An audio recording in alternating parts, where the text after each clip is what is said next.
Приветствую всех любителей отдыха, туризма и всего прочего, что с этим связано.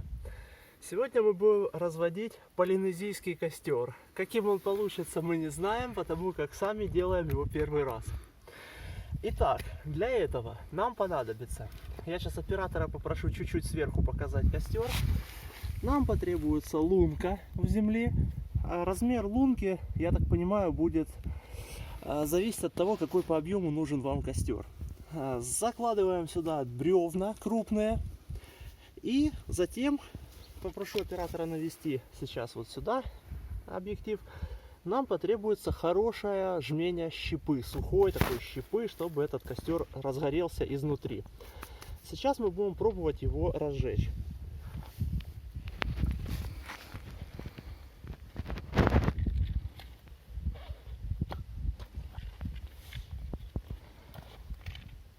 Мы закладываем щепу.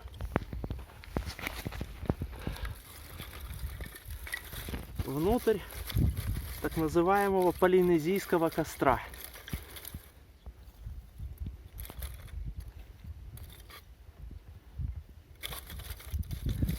Как мне кажется, у нас получилось достаточно хорошее количество этой щепы. Бревна у нас сухие, поэтому все должно загореться хорошо, разгореться. Итак, попробуем разжечь спичками. Если не получится, будем пытаться разжечь зажигалкой.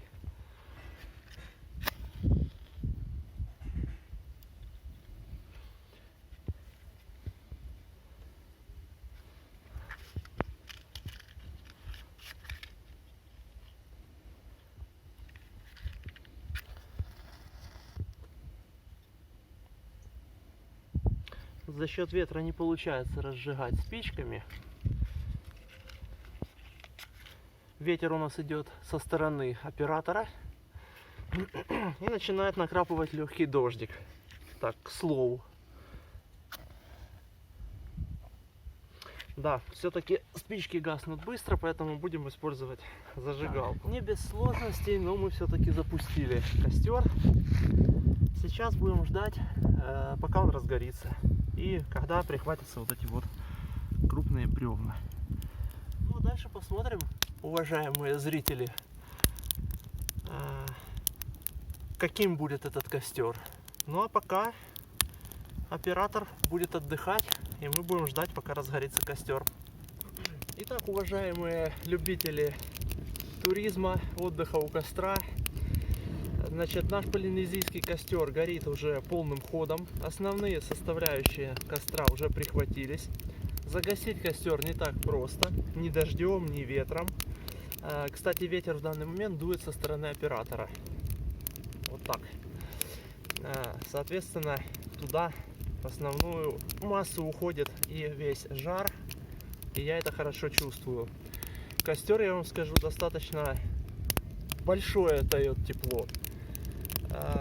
Ну вот, пожалуй, и все. Еще стоит, наверное, показать, что в данный костер можно просто легко подбрасывать бревна. Это не составляет труда.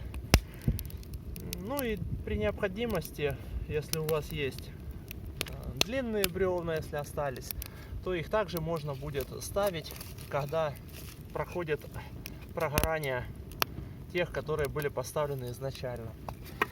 Поддерживать такой костер, на мой взгляд, очень легко. Ну, пожалуй, все. Вы увидели полинезийский костер в действии. На этом мы с вами прощаемся.